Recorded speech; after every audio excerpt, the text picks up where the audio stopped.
This is another idol pouring video. As you can see, I have the Night now, which is very cool. The characters are actually really close in level. They're actually almost about neck and neck. Because I guess it really does matter how often you log in to check all the boxes and do all the dailies and stuff. Anyway, this topic is just a quick lighthearted one. One of my favorite things ever, and I just remembered it driving home earlier today, is that Eurovision.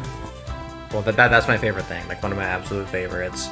Now, year to year, I have varying levels of like interest in it.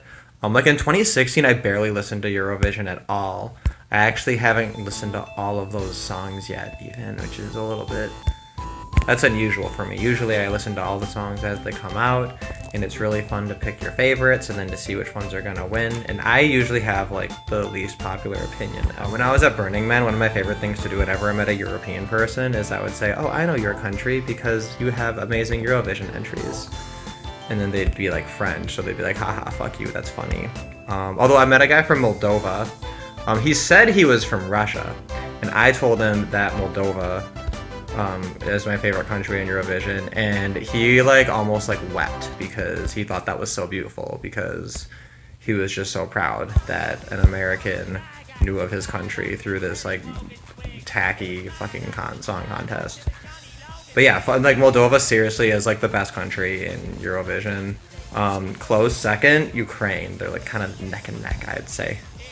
It's exciting stuff, but basically every year you get like an appetizer sampler of music from all over Europe.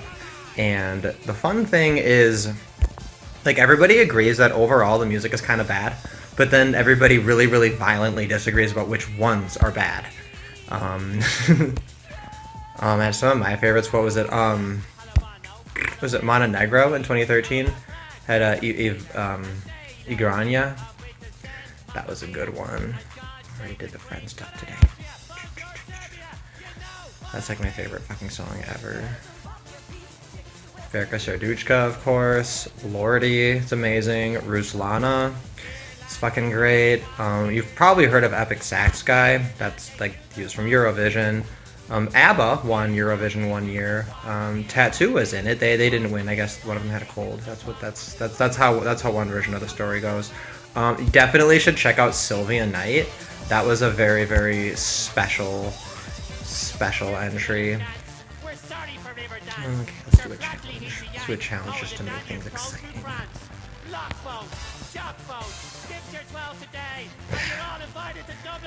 Yeah, it's very unusual for an American to even know what Eurovision is, which is kind of fascinating if you think about it. It's like there's the Super Bowl and then there's Eurovision as like the next biggest thing, right?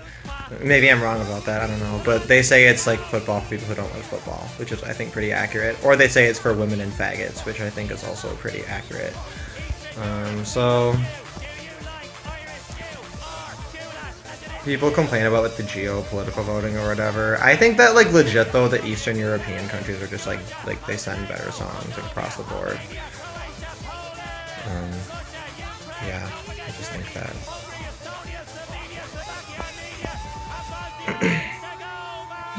So the first year I started listening to Eurovision was 2007. So this is gonna be my 10th year knowing about Eurovision. And that's kind of exciting. That's kind of a neat little milestone. Yep. And the cool thing about it is it just exposes you to so many other different things. And if you like a Eurovision song, chances are, you know, the person who did the song has other music. So it's a great way to just get your tendrils into a whole bunch of music all at once. Devin Tracy is a big fan of Eurovision. So there's that. Like it's you know, at least one person's allegedly not a faggot who listens to Eurovision. So put that in the fact pile. Ooh, this is pretty close. This is pretty close. Oh shit, what's gonna happen? Oh snap. That was fucking cool. Okay. Let's switch to the other character.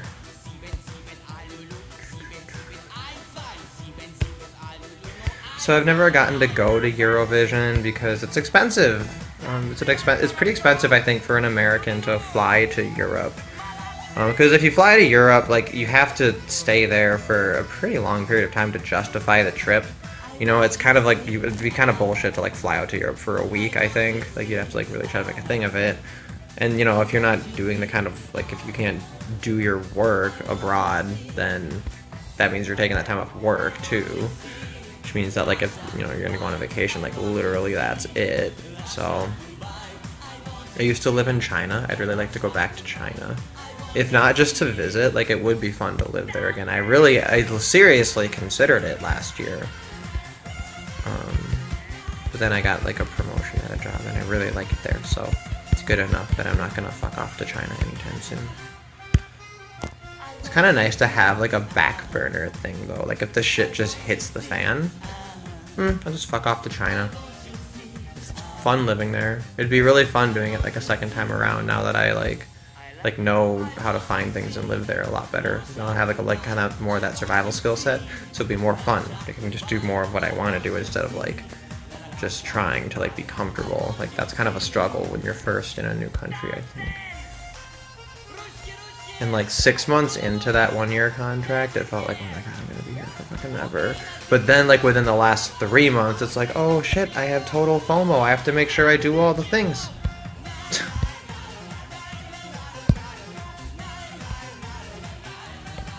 It's not a bad way to save money too, because like you really don't have to spend a lot while you're living there. You just, you know, save up some money.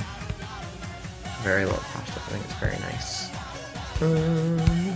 But anyway, so I haven't gone to Eurovision just because it would have to be like the right country would have to win the right year for it to be, you know, something that I could go to. And actually, you know, this last year with it in Ukraine, I don't know if that would have been. I didn't really even look into it that closely. Because I guess I don't really have the money right now. I need to get more money first. If I had more money, if I just had infinite money, then like that wouldn't even be a consideration. I could just like fucking go every year whenever the fuck I want.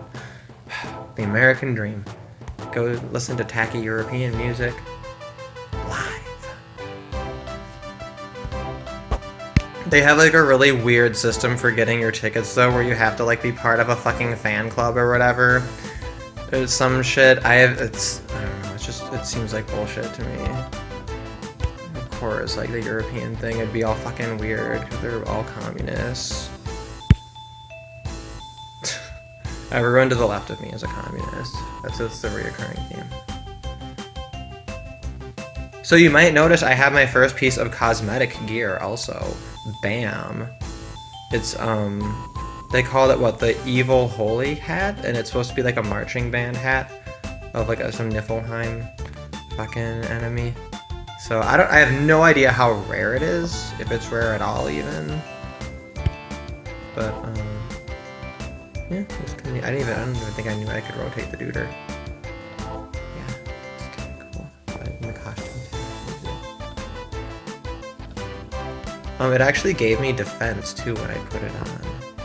So I'm wondering if I can upgrade it, but I don't think that's a thing. I don't really like the idea of cosmetic things like impacting your stats at all. Looks like it just says defense 1. And maybe that's just like, for some reason it couldn't be 0. It would just like fuck up the thing, so just make it defense 1 for everything. I don't know.